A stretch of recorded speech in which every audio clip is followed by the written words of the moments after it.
तो पिछली बार हमने डिस्कस किया था, क्या डिस्कस किया था अंकित एंड इशू?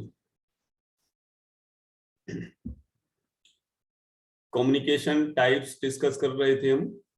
तो उसमें हमने डिफरेंट क्राइटेरिया, मतलब कम्युनिकेशन मोड्स के डिस्कस कर रहे थे। तो कम्युनिकेशन मोड्स के डिफरेंट क्राइटेरिया में हम एक टॉपिक पर थे अपना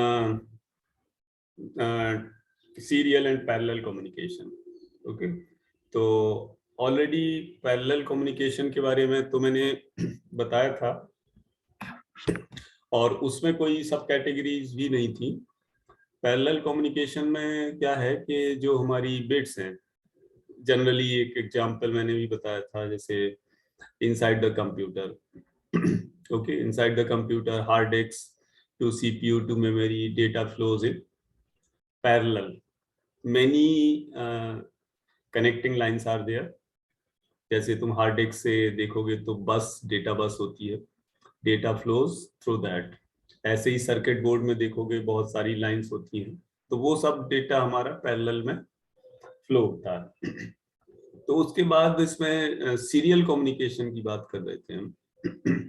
तो मैंने बताया भी था कि सीरियल कम्युनिकेशन हमारा 3 टाइप्स का होता है, asynchronous, synchronous and isochronous.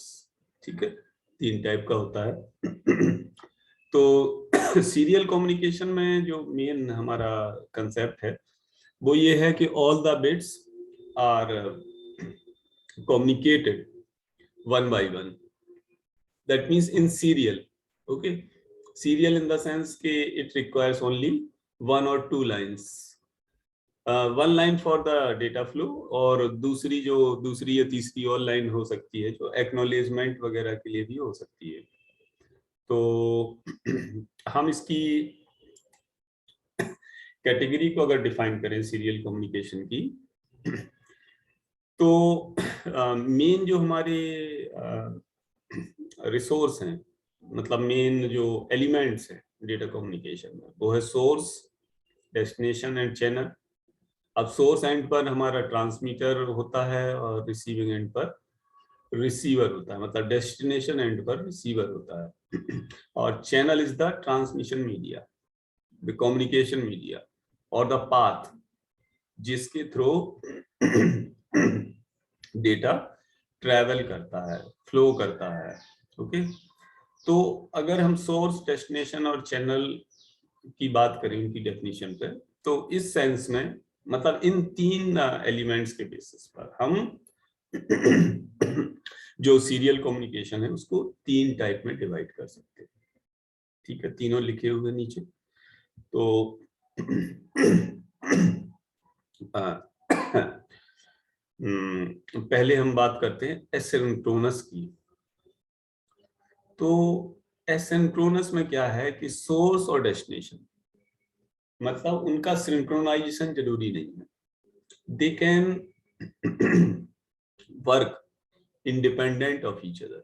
Source और डेस्टिनेशन एक दूसरे के इंडिपेंडेंट वर्क कर सकते हैं। जब सोर्स और डेस्टिनेशन एक दूसरे को प्रोटोकॉल या किसी इंटरफेयर करेंगे, या फिर मतलब उसको पिंच करेंगे, एक तरह से उसको डिस्टर्ब करेंगे, या टेक्निकल लैंग्वेज में हम बोल सकते हैं कि इंटरप्ट, सोर्स और डेस्टिनेशन जब इंटरप्ट करेंगे, then they will interact with each other, otherwise they will work independently. हम बात कर रहे हैं एसिंक्रोनस की। और जो इसमें क्लॉक होंगी सोर्स एंड पर, रिसीविंग एंड पर, they will also work independent of each other. ठीक है, जैसे ये पॉइंट्स लिखे हुए हैं इसमें।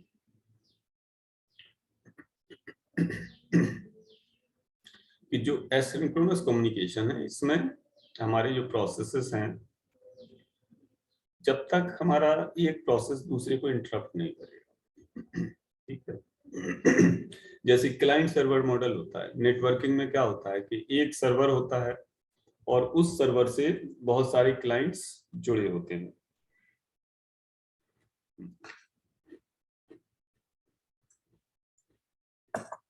तो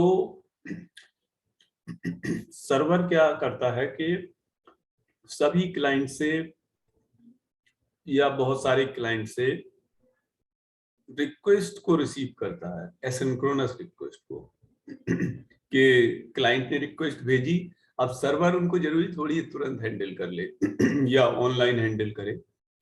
जब सर्वर को टाइम मिलेगा इट विल हैंडल, अगर नहीं मिला नहीं हैंडल करेगा, कोई दिक्कत नहीं। It depends on the server कि वो उस रिक्वेस्ट को, क्लाइंट की रिक्वेस्ट को एक्सेप्ट करे या ना करे, या तुरंत करे, बाद में करे, कब करे। तो क्लाइंट अपना काम करता रहेगा और वेट करेगा सर्वर की सर्विस रिक्वेस्ट के लिए। जैसे नेटवर्किंग कंसेप्ट में क्या होता है, कोई अगर लैब है जैसे जो वेल मैनर्ड लैब होती है जैसे IITs वगैरह की या रिसर्च लैब, तो उसमें एक कंप्यूटर हमारा सर्वर की तरह काम करता है, एक या एक से ज्यादा सर्वर, जिसपे अगर एक सर्वर है तो उसी पे हमारा डेटाबेस भी चलेगा, उसी पे लाइसेंस सॉफ्टवेयर भी चलेंगे, एक ही सिस्टम पे। और क्लाइंट्स को अगर जरूरत है कोई सॉफ्टवेयर या डेटाबेस या किसी भी तरह की फाइल वाइल की, तो वो सर्वर को रिक्वेस्ट भेजेगा, ठीक है। Then request will be accepted and it will be received to us, ठीक है। और ये बहुत सिंपल कंसेप्ट है क्लाइंट सर्वर मॉडल का, जरूरी नहीं एक ही लैब में हो, जनरल लाइफ में भी हम क्लाइंट सर्वर मॉडल को ही फॉलो करते हैं, ठीक है। क्योंकि देखो जैसे सपोज करो हमारा ईमेल बना हुआ है किसी भी वेबसाइट पर, सपोज जनरली गूगल जीमेल पर होता है, तो हमें मेल पे तो क्या है कि बहुत सारे अपने ईमेल्स दिखते हैं अपने मेल बॉक्स पे, तो हम अपने मोबाइल में ओपन करें या कंप्यूटर में ओपन करें, हमें एक इलिटरेट पर्सन को या लेमैन को या जनरल पर्सन को ये लगेगा कि ये सारे मेल्स कंप्यूटर पे पड़े, लेकिन ऐसा नहीं है। कोई बताएगा वो मेल्स, सारे मेल्स कहाँ पड़े होते हैं? सपोज किसी ने मेल करी हमें कोई फोटो या कोई ग्रीटिंग या कोई अटैचमेंट, तो हम अपने कंप्यूटर पे उस मेल को ओपन कर रहे हैं तो वो एक्चुअल कहाँ पड़े होते हैं? वो मेल वो हमारे सिस्टम पे नहीं होते हैं, वो होते हैं सर्वर पर, गूगल के सर्वर पर, जीमेल सर्वर पर। वो सारे मेल जब हम उनको डाउनलोड करते हैं तब वो हमारे कंप्यूटर पे आते हैं, ठीक है। तो आगे चलते हैं इसमें एसिंक्रोनस कम्युनिकेशन में कि जैसे मैंने एग्जांपल बताया ईमेल का, कि इंडिपेंडेंटली एक पार्टी दूसरे पार्टी को ईमेल भेज सकती है और जब दूसरी पार्टी को टाइम होगा, जब ये रीड करना चाहेगा, तब ये मेल को रीड कर लेगा, ठीक है। तो रिसीविंग पार्टी को ऑनलाइन रहना जरूरी नहीं,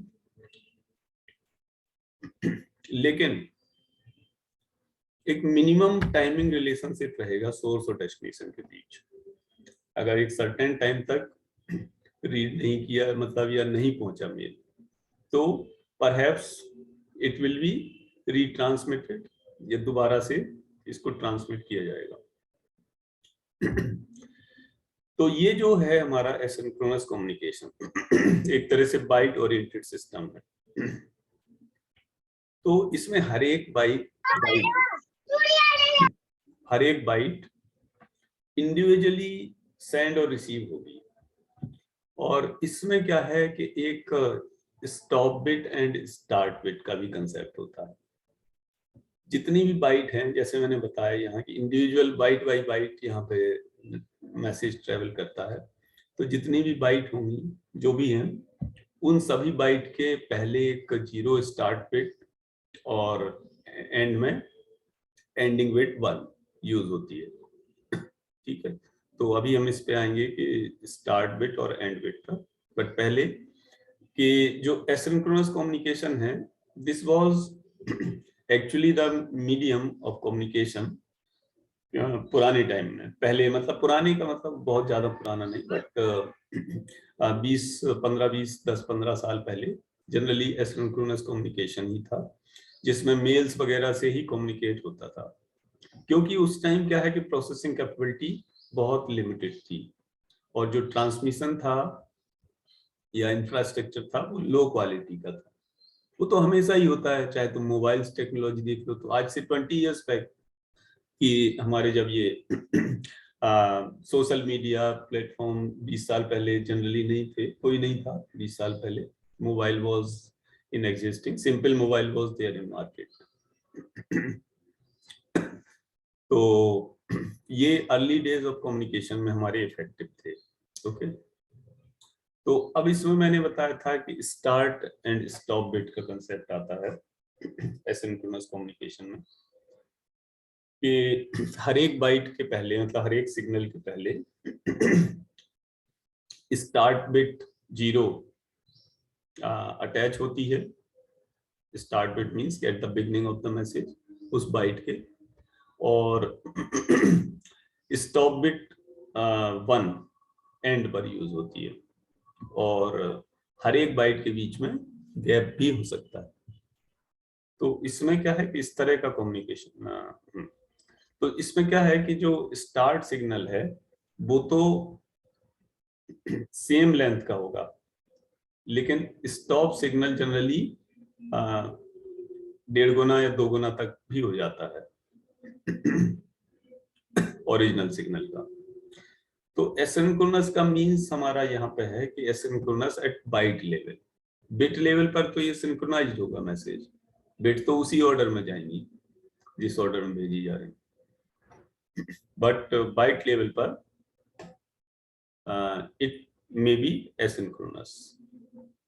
तो स्टार्ट और स्टॉप बिट का कंसेप्ट ये है कि जैसे ये अलग अलग बाइट फ्लो हो रही हैं सेंडर से रिसीवर की तरफ, तो हर एक बाइट के पहले एक स्टार्ट बिट 0 और एंड बिट 1, ठीक है।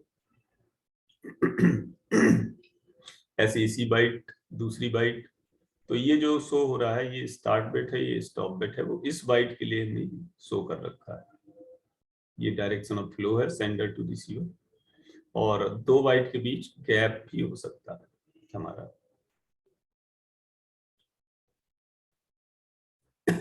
अब इसके एडवांटेज क्या हैं कि एसिंक्रोनस कम्युनिकेशन की? पहली चीज तो कैरेक्टर है हमारा, वो सेल्फ कंटेन्ड है, ठीक है, उसमें सारा इंफॉर्मेशन स्टार्ट स्टॉप बिट के फॉर्म में है, और एसिंक्रोनस नाम है तो ट्रांसमीटर और रिसीवर को आपस में सिंक्रोनाइज होने की कोई जरूरत नहीं है।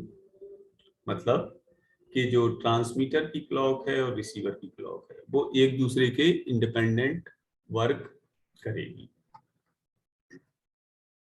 इसका डिसएडवांटेज ये है कि start bit and stop bit, जिससे क्या है कि एक्स्ट्रा बिट इंट्रोड्यूस होती है मैसेज में, और नॉइज वगैरह है अगर ट्रांसमिशन में, तो ये स्टार्ट स्टॉप बिट गलत भी इंटरप्रेट हो सकती है, मैसेज हमारा डिस्टर्ब हो सकता है। इसका एप्लीकेशन है हमारा कि हाई स्पीड ट्रांसमिशन के लिए यूज करते हैं, अगर चैनल हमारा रिलायबल है। अगर रिलायबल नहीं है तो लो स्पीड ट्रांसमिशन के लिए। अब आते हैं सिंक्रोनस कम्युनिकेशन पर। तो सिंक्रोनस कम्युनिकेशन क्या है कि ये उस तरह का कम्युनिकेशन है जिसमें कम्युनिकेटिंग पार्टी लाइव या ऑनलाइन प्रेजेंट होती हैं स्पेस और टाइम के रिस्पेक्ट में।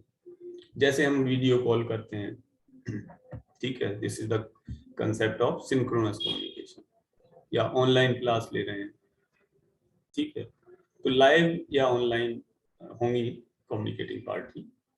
तो ये बिट ओरिएंटेड मोड है हमारा कम्युनिकेशन का। तो आज के टाइम में हमारा जो कम्युनिकेशन है वो जनरली सिंक्रोनस ही है। अगर ईमेल वगैरह हम करते हैं तो दैट इज एसिंक्रोनस। तो जो मैंने इसका एग्जांपल बताया सिंक्रोनस का, कि जैसे चैट रूम है, 2 या 2 से ज्यादा पीपल कनेक्टेड हैं by using internet and software, या जैसे ये हमारा करंटली कम्युनिकेशन हो रहा है ऑनलाइन क्लास का, this is also the synchronous communication. तो इसमें क्या है कि स्टार्ट स्टॉप बिट्स की रिक्वायरमेंट नहीं है सिंक्रोनस में, और रिसीवर की रिस्पॉन्सिबिलिटी होगी कि एक बिट्स को प्रॉपर्ली ग्रुप कर ले। तो जब सिंक्रोनस की बात करते हैं तो इसका मतलब ये है कि दोनों एंड्स, सोर्स और डेस्टिनेशन, वो सिंक्रोनाइज्ड होंगे आपस में। मतलब कि जो मैसेज के साथ या डेटा के साथ ट्रांसमीटर की क्लॉक का इंफॉर्मेशन भी रिसीवर तक पहुंचाएगा। तो बाइट्स इसमें क्या है, कंटिन्यूअस ट्रांसमिट होती है। एसिंक्रोनस की तरह इसमें कोई गैप वगैरह नहीं होता है।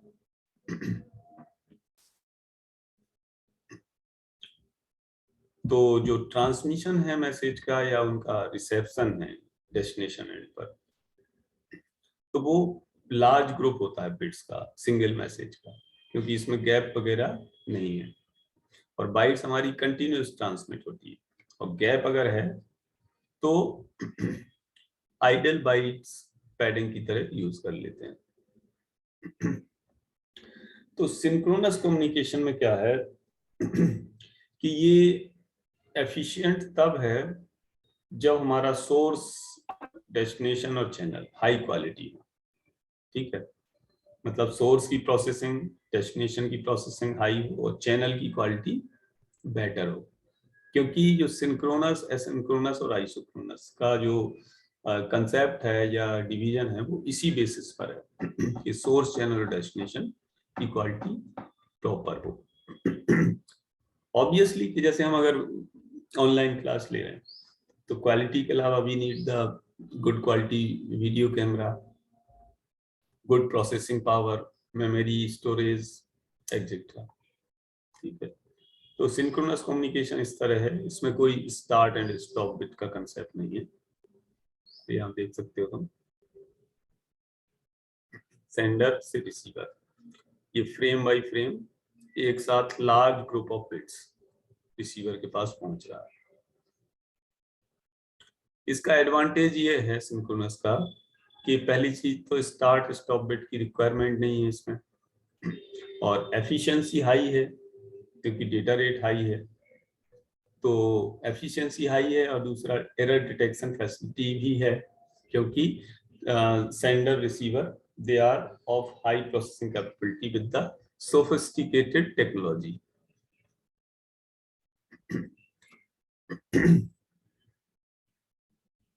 तो इसमें जो है कि जो ब्लॉक ऑफ डेटा है उनके बीच का जो गैप है ना, तो वो स्मॉल रखा जाता है जिससे कि ट्रांसमिशन लाइन का यूटिलाइजेशन एफिशिएंट हो। और इसमें दोनों ही एंड पर लोकल स्टोरेज की रिक्वायरमेंट नहीं है, जबकि एसिंक्रोनस में वो रिक्वायरमेंट हो सकती है। इसका डिसएडवांटेज ये है कि दोनों एंड पर एक्यूरेटली सिंक्रोनाइज्ड क्लॉक की रिक्वायरमेंट होती है। इससे क्या है कि सोफिस्टिकेटेड इक्विपमेंट्स की रिक्वायरमेंट होती है जिससे कि कॉस्ट ज्यादा हो जाती है। इसका एप्लीकेशन है हमारा हाई स्पीड ट्रांसमिशन में, जैसे HDLC है, हाई डेफिनेशन, जो आज के टाइम में आते हैं उनमें हमारा। फिर तीसरा है आइसोक्रोनस कम्युनिकेशन। तो आइसोक्रोनस बेसिकली हमारा जो फॉर्म है वो एक तरह से केस है सिंक्रोनस कम्युनिकेशन का, जिसमें सोर्स और destination absolute real time sense पर सिंक्रोनाइज्ड होते हैं। जैसे, और दूसरा इसमें कि अनइवन गैप भी नहीं होगा फ्रेम के बीच में, और बिट्स का ट्रांसमिशन होगा वो फिक्स होगा इक्वल गैप के साथ। जैसे टेलीफोन है तो मोबाइल कन्वर्सेशन है, टॉकिंग। तो अब यही अगर टेलीफोनिक कन्वर्सेशन हमारा लार्ज डिस्टेंस पे होता है, जैसे country to country, one country to other country, तो डिले इसमें आ सकता है, आइसोक्रोनिटी के कारण डिले हो सकता है। तो जो टॉकिंग पार्टी है, कम्युनिकेटिंग पार्टी है, उन पर एक दूसरे का नेगेटिव इम्पैक्ट हो सकता है कि उसने कुछ बोला, नॉइज आ गई है, गैप आ गया, कुछ आ गया, तो इट में भी प्रॉब्लमेटिक। तो लिमिटेशंस तो वही है कि इफेक्टिव जो कम्युनिकेशन की लिमिटेशन है कि हाई क्वालिटी ट्रांसमिशन कंसिस्टेंट होना चाहिए. So by this we have completed today's lecture for serial communication types. तो ये क्या है कि मैंने थोड़ा सीरियल कम्युनिकेशन को डिटेल्स में बता दिया, अदरवाइज तुम लोगों के सिलेबस में इतना डीप में डिटेल में नहीं होगा ये आइसोक्रोनस, सिंक्रोनस और एसिंक्रोनस. ठीक है. तो if you have any query then ask me, otherwise क्या है कि मैं इसको क्लोज कर रहा हूँ मीटिंग.